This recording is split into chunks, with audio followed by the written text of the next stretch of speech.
Welcome and thank you for tuning in. My name is Eva Lianne and you're listening to Maritime Unity Talks. Today we will talk with Anna Woeker on holistic psychology.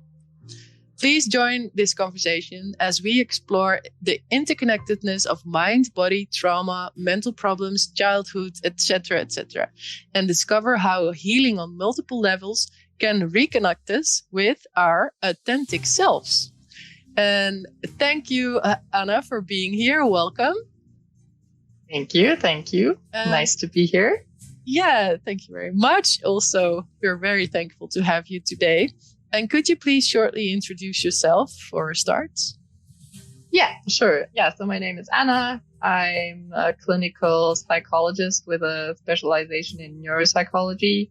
So the first couple of years I worked in rehabilitation centers for people who had suffered strokes or MS or any other neurological disorders. But for the last 3 years, I've been working very much in the maritime sphere in well-being, focusing on employee well-being. So supporting seafarers during crisis situations or doing training on topics that are related to mental wellness and well-being. But for the last couple of months now, I've actually gone into private practice. So I have my own counseling and coaching studio here in Namibia where I live. But I actually have currently clients in 5 different countries. So I do a lot of online or virtual coaching as well. And yeah, I think what really got me going on the journey of mental health was suffering from depression and anxiety myself. And that was after I had studied 6 years of psychology. So it didn't really help me prevent that from happening.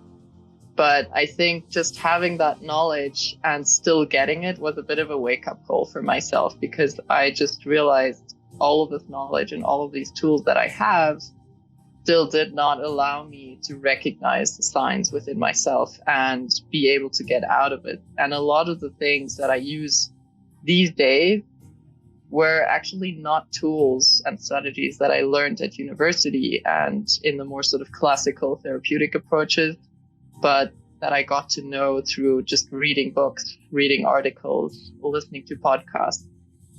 Yeah, I think that's a lot of the stuff that I use now in my own practice is beyond the classical sort of therapy. And I think that's part of what we're going to be talking about today as well. Yes.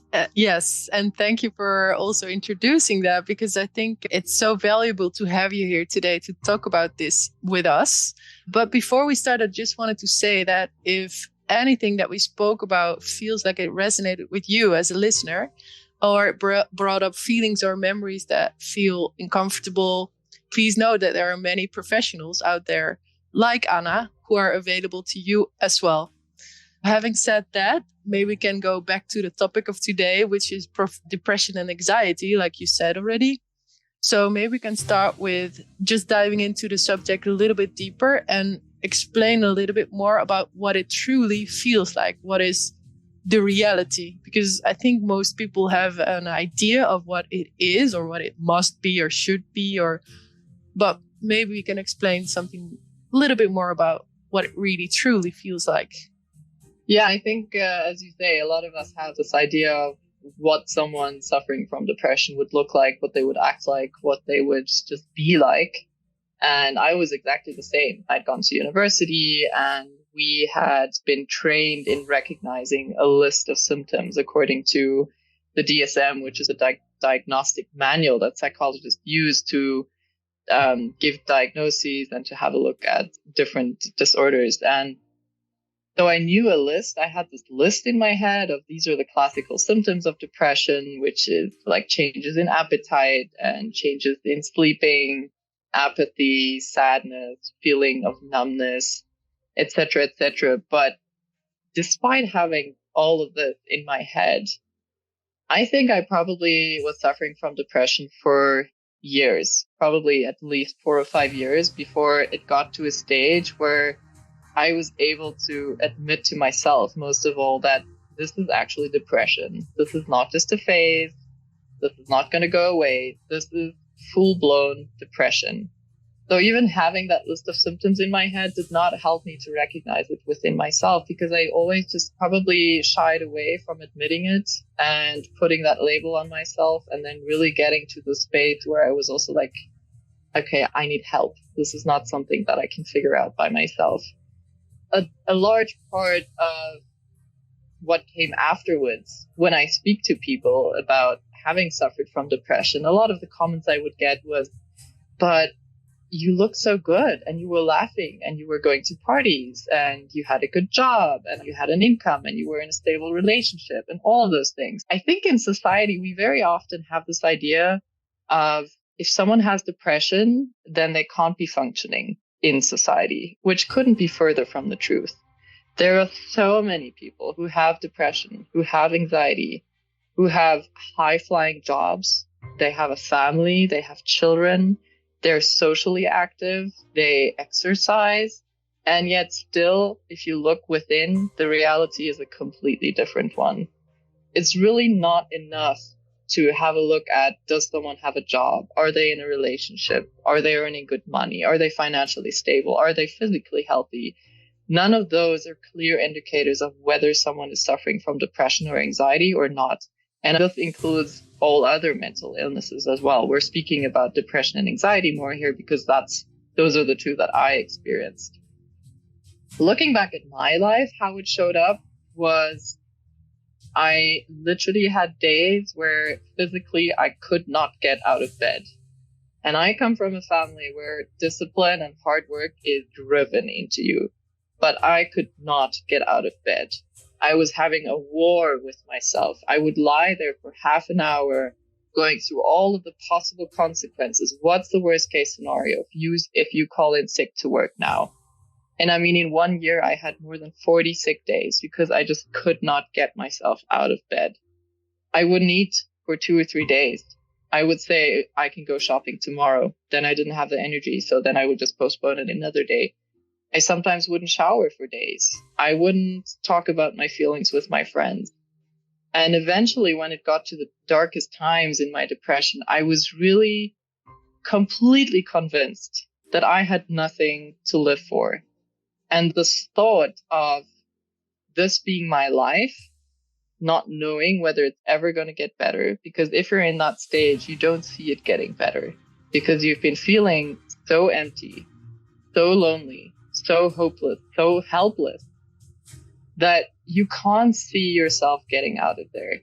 And you really get to a stage where you're just like, if this is going to be my life, I don't want that type of life. And I actually just want it to end right here. So this thought of, I spent so much time sleeping because I just really wanted to escape reality. I didn't want to think. I didn't want to feel. I just wanted to be dead to the world. I wanted to be dead to my mind. And every time I woke up, I was like, oh, man, I wish I could have just stayed asleep forever. And I was reading a saying the other day where a therapist was also saying, people that commit suicide don't want to die. They just don't want to live anymore. And I think that's a really important difference to understand. It's not that they want to die, but the pain of living is so much greater than the fear of dying that they choose to take that route. And that is so important to understand. It's really the most isolating and lonely feeling that you can have. And the sad part is very often you're convinced that you're the only one and that no one else is this broken and no one else can really understand you. No one else can fix you. There is just, it's all, you're the problem. You're the broken one. You're the weak one. It's extremely isolating and so difficult to get out to. So I think a lot of the work that I do today, that is my mission, to reach people and to connect with the people who feel so alone and tell them you are not alone.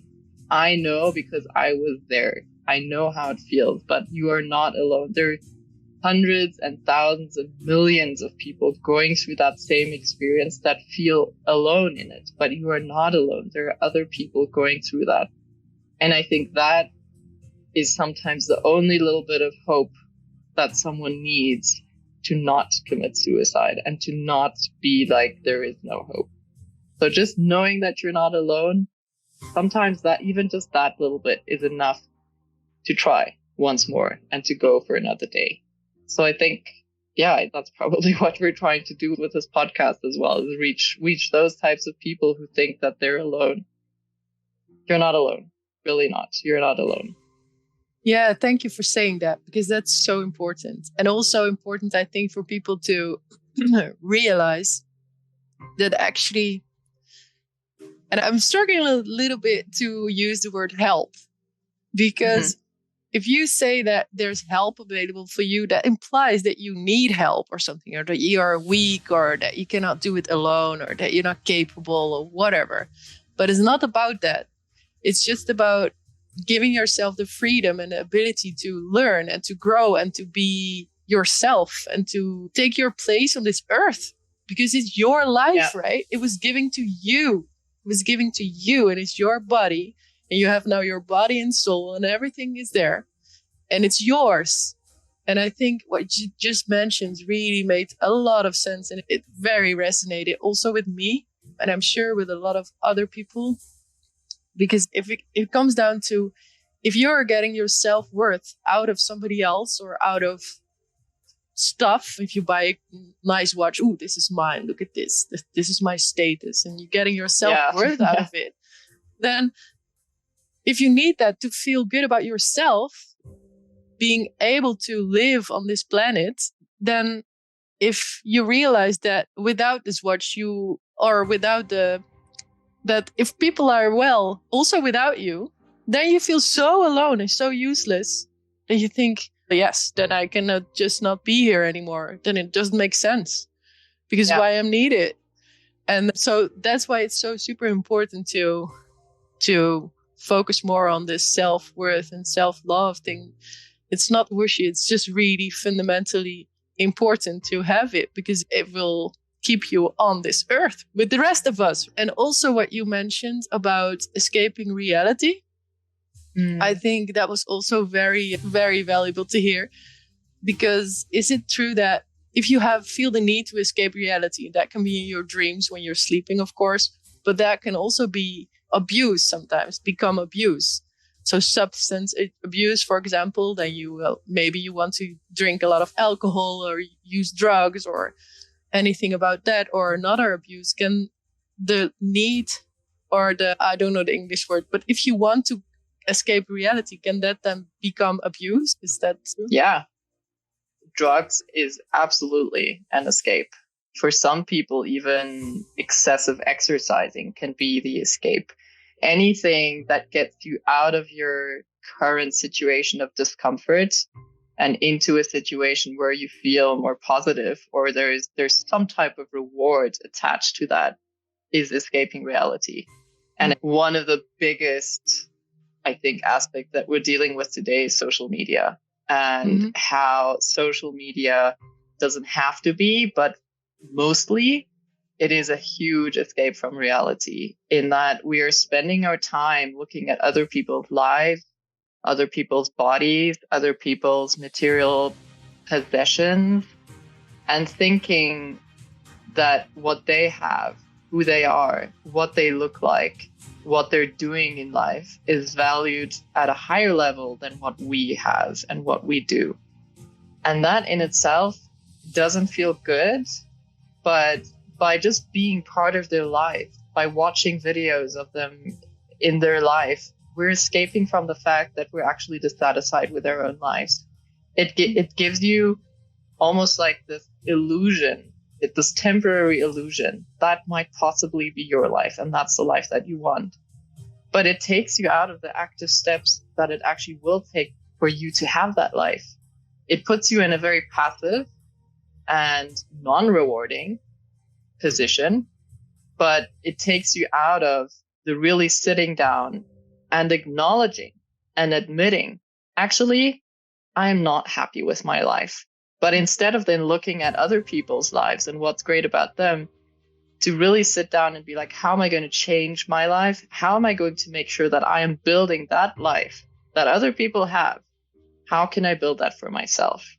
And that is a huge way of escaping reality, because it's almost you're taking a cop out of holding yourself accountable and being responsible for your own life. Mm-hmm. I really don't like the word victim mindset, but in that way, it can be understood a little bit like that. So I can put myself in the victim position, in a very passive position, by looking at what everyone else has without putting steps into building that life for myself. Yeah. Yeah, so absolutely. Substance abuse, alcohol, exercise, gambling, pornography, social media, all of those are different avenues of escaping things that we're not comfortable with in our own lives. The problem is it's not going to get you anywhere. It gives you temporary relief, but it's never going to result in something that is sustainable and that is authentically yours. So it's always going to be something that is external. It's not going to result in anything that is internally validating and rewarding.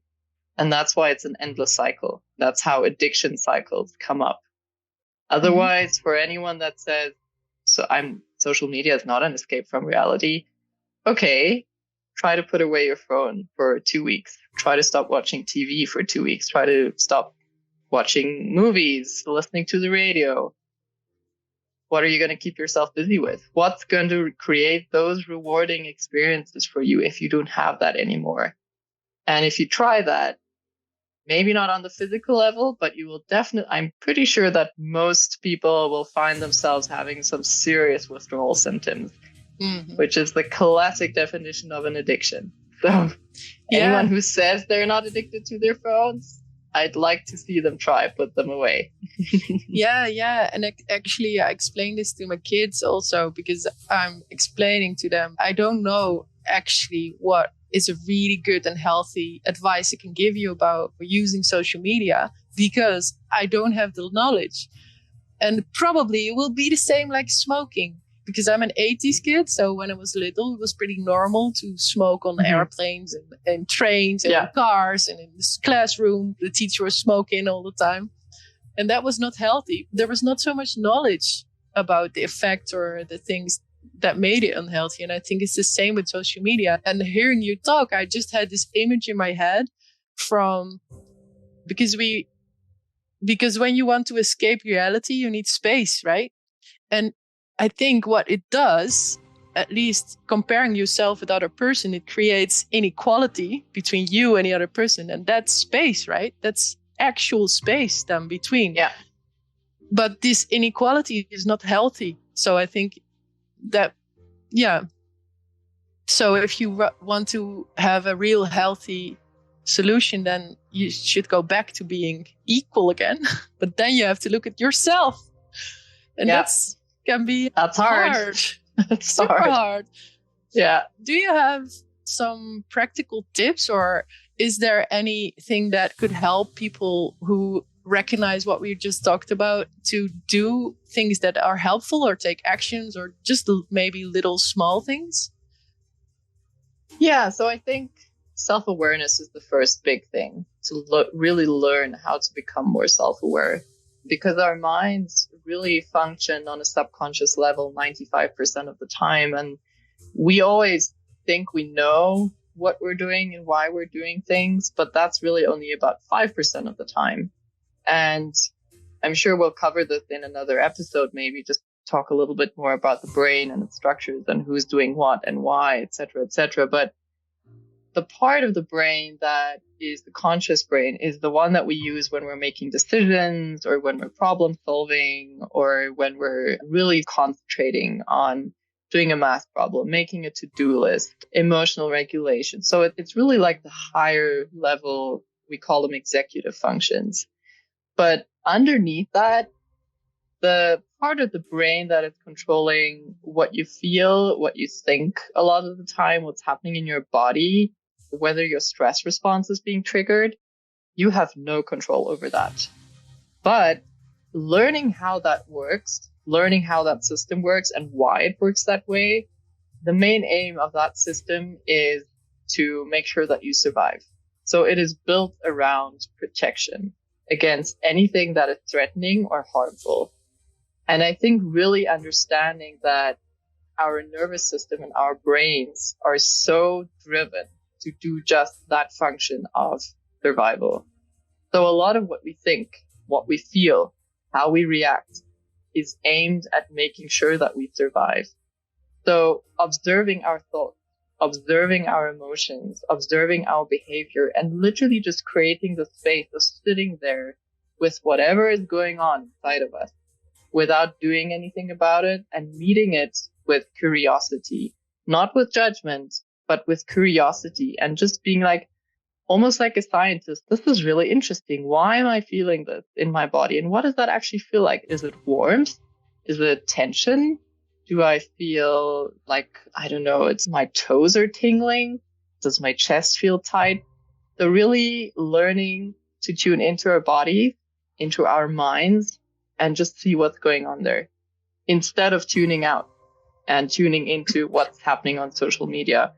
Who's being talked about on the news? Who's the latest celebrity in the paparazzi photos? So tuning out of the external world, tuning into the inside world. And that's difficult to do, but it's so necessary to really first become aware of what's going on there before you can actually change things. There's a lot of talk about mindfulness and meditation and breath work, and all of those tools are easily available online. There's guided meditation, there's guided mindfulness practices, things like yoga. There's a lot of different breathing exercises that we can do. All of those, in summary, are actually aimed at us turning inwards rather than outwards. We can definitely always, maybe in one episode, even do some of the things together. But I think for starters, self-awareness and tuning our attention inwards rather than outwards is one of the most important steps in the self-discovery and healing journey that we go on. Yeah. Yes. And let's do a separate episode about your nervous system, because yes, what I noticed myself, also with myself, but especially around, also in the sector where we live, especially with men, by the way, I noticed that when they hear about this voyage to the inside, and they just tune out a little bit, like, oh yeah, I heard it before, but it does work. I try to breathe. I breathe the whole day. I'm not seeing the point. Like, that must be something. Good like anyway. It. Yeah, if you like it, yeah, I'm doing it anyway. If you like it, then be my guest to enjoy as much as you want. And what I discovered, and this is just a really good piece of knowledge, is that it's not actually spiritual or something. It's very basic. It's just your nervous system. It's inside your body. It's the same like your digestive system. It's inside your body and it has a function and it works in certain ways. So if you know how it works, then you can actually use. Then you don't think it's so weird that if you eat a lot of food and the next day you have to sit on the toilet for a very long time. No, maybe. And it's the same with your nervous system. If you know how to use it and if you know how it works, then you can actually do it. And especially when it comes down to things that we talked about, like depression, anxiety, and all the things that are going on in our emotional world, mental world, it would be so useful if many more people would understand how to actually use their nervous system to their advantage, so that you can be a little bit more kinder to yourself also. Because also what I hear you say was something about judgment. And that resonated also very much, because I think what I noticed for myself and maybe also other people is that especially if you struggle with something, you just want to do it, and you want to do it now, and you want to do it perfectly. And you also expect yourself to just do it and know it all and do it in your best way possible. So when that doesn't work out immediately, or you have to ask for help or something, or you have to admit that you don't know it, or you have to ask for help, that's maybe even worse, then this judgment's voice comes up in yourself saying, oh no, why do you, that's so strict and very hard sometimes to hear. And also I can hear it with a lot of my friends sometimes. They're like, oh no, I should have done this and this better. Or so what I really would like to say to those people is to be kind to yourself when you hear that voice, because it's so hard already to have this strong judgment. So just be kind to the inner voice that says that, because struggling like that is already hard enough. Yeah, And absolutely. and I will say to my children also, so in Dutch, having a hard time is called moeilijk or difficult, like moeilijk. So we say moeilijk heeft het al moeilijk genoeg. So difficult already has a difficult time. So don't make it any more hard. Just be kind. Yeah. Maybe you need a hug. Maybe you need some warm chocolate drink, or give yourself what you need to be kind to yourself. Because if you hear this and if you struggle with this, it's already a lot. Yeah, absolutely. No, I think that the process of being kind to ourselves is a huge learning curve, because once again, if that's not something that you were taught to do, if you didn't have someone in your immediate environment who showed you that they treat themselves that way, it's almost like anti our beliefs, because we spend a lot of our times trying to please other people and meet other people's expectations and needs. And on our list of priorities, we're very often right at the bottom. And this just shows up in so many illnesses, physical and mentally. But it's super, super important to really understand that the person that is going to be around for the rest of your life, the only person you can guarantee to have around for the rest of your life is yourself. So make sure that is a nice person to be around. You want to be a friend to yourself. You want to be a supporter. You want to be someone who is encouraging and who is nurturing and who is kind and warm-hearted. All of the things that you needed in all of the difficult situations of your life. That is your opportunity to show up as that person for yourself first, which will then make it so much easier to be that for someone else as well. Because how we treat ourselves is very often how we treat other people as well. So if we have extremely high expectations of ourselves, it's very likely that we're going to have that of other people. If we allow ourselves to make mistakes and not be perfect and just be human, we have a lot more capacity to allow that freedom to someone else as well. But in the first instance, it's important to do that for yourself and to show up for yourself in that way. And then only will it start affecting your relationships and your interactions with other people in a more compassionate and positive manner. Yeah. Yeah. It's very good to mention, especially around this topic we talk about today about depression and anxiety. I think because when you are able to take care of yourself, to be kind enough for yourself, that you can comfort yourself. If you are afraid of something, little children have this, by the way, right? So I'm sure that everybody had nightmares when they or still maybe have nightmares. So if you wake up from this, you're feeling so afraid and very much anxiety. So if you are able to comfort yourself, then you also protect other people around you from taking care of this in a certain point of time. Because when you are an adult, it would be so nice if you know what you need, right? And that you can take care of this, and then still you can ask for help, of course, but you know what you need to feel better or to feel comforted. So yeah, maybe also in the relationships it's very important, as you said. But it's of course very, very, it's such a diverse topic. So it's yeah, you can talk about endless this for hours. Yes, but let's do it. So the last thing I wanted to ask you is, do you want to mention something about how therapy is geared up to help people? And also, if you understand everything, I know that you have some pretty amazing insights to share about this. So please let us know. Yeah, so I think, as I mentioned, after 6 years of training as a psychologist, I just still had the feeling that the knowledge that I had and the tools that I had were not really able to help me myself in that situation. And I think there are many things that that therapy and the classical approaches, things like cognitive behavioral therapy and psychoanalysis and DBT, there is a lot of value in those.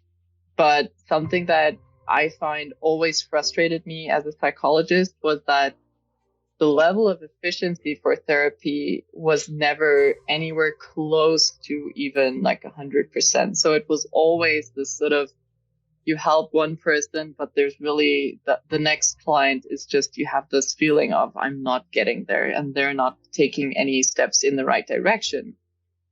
And just on a personal level, I also have some perfectionistic traits. It was really frustrating for me to invest a lot of time and observe someone putting in the work and not getting there, not getting better, not feeling better. And then when I went on this own personal journey where I really had to learn that most of the stuff I feel that we are taught at university addresses the mind. So there was never any talk about the nervous system. There was never any talk about rebalancing your stress response. No one ever mentioned polyvagal theory, the tonus of your vagus nerve, and the really important role that plays. We were never taught anything about gut health and how your gut biome influences massive things like your serotonin production. Many of the antidepressants we take these days are serotonin inhibitors. Our bodies make serotonin, but almost 90% of that serotonin is made in our gut lining. So if the gut lining isn't healthy, that is going to affect the serotonin production, which obviously is going to start affecting our moods, et cetera, et cetera. So there were just so many topics where I felt like, but these are so important. Why is no one talking about this? Why is no one incorporating these into therapy? Why are we not learning and understanding and teaching more about the nervous system and the survival response and the polyvagal theory and breathing exercises and all of these things? There is a lot of value in what therapy does. I just feel that there's a lot of stuff that we can expand on and really not just address the mind, but incorporate the body. And the third aspect is really incorporating the soul or the spirit. And that is somewhat practiced in therapy, but I did a course a couple of months ago, which was really life-changing. And it didn't have anything directly to do with psychology as such, but such a lot of the impact that it had on a deeply psychological level. But the course was really about building creativity and finding the creativity that I've conditioned out of myself, because I've always been this person who's, I'm very rational and very logical. I like being organized. I like being disciplined. But then when I just allow myself to even admit it to myself, I'm actually a person who's also very creative.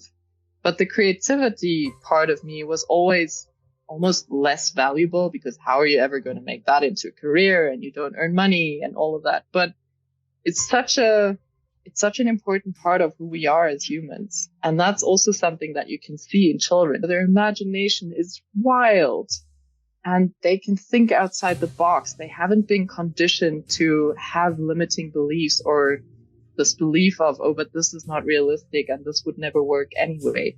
To them, anything is possible. And I think by doing creative exercises and allowing ourselves to play, to dream, to just do something because it's fun without any wish for an outcome, that really helps us build a stronger connection with our spirit and like our soul. So a lot of the work that I do with clients involves things like journaling, visualizations, some forms of manifestation. And I think that also just addresses the soul part of it, so that we're really trying to integrate the mind, the body, and the soul. And that's where, when you were doing the introduction, that's really where it's that multi-level treatment and healing journey. It's not just the mind. It's not just talk therapy. It's really trying to address all levels of what it is to be a human. And I often find that the efficiency or the changes that I see in clients, they come faster and they're more sustainable. And they're really something that the clients can then use as tools long term, even if I, as a therapist, have stepped out of their lives. The problem with talk therapy is that even there is a risk for addiction, or there is a risk for dependence in the moment that after a couple of months or even years, when the therapist isn't there anymore to provide that guidance and to provide that listening ear, how's the client then going to cope? And you want to make sure that that doesn't happen, that the client is able to do the work and to take care of themselves with a good variety of tools and strategies that they've learned. And that's really something where I think incorporating those 3 levels makes it all the more effective to really achieve long-term sustainable fulfillment and well-being. Yeah. Yes, very well said. And thank you so much for sharing this very useful information. And listening to you, I just had to remind myself, and now also maybe if you're listening, that we talked about space, right? So when you're coping with things, you want to feel some space around you, and then you're searching for it and deeply that you need it. I need space. So you will maybe fly to social media or in your dreams or sleep. But I think what you just mentioned is that the real space lies in creativity and having fun and allow yourself to take space to do the things you really like, move your body, dance, sing. Have a whatever healthy, it is. Yes, have a healthy, creative, healthy way of meeting that need within yourself. And I think also I really want to make an episode about the polyvagal theory and about your nervous system, because I think when you are able to reach that place of creativity within yourself, you're directly bringing yourself back to that place in your nervous system, your vagus. I don't exactly know the words, but I'm sure you are. That gives you the place of calm and connection, that you're able to feel calm and connected to yourself and other people and the world and your soul and your spirit and everything. You just feel so good. And that's within reach of every single human being. And so let's talk about that a little bit more in the next episode, maybe. Yeah, definitely. So that we can maybe finalize this episode up for today. So if you're listening, thank you very much. And thank you, Anna, also for being on our show. Sure. And if you're listening and think that this information is very valuable, then please feel free to share it with anyone, like your friends, family, and network. And if you have any insights or remarks you want to share, also please feel free to comment in the section below. And please stay tuned for the next episodes. So thank you very much for listening. And thank you, Anna. And I hope you have a very nice day. Thanks, guys. See you soon.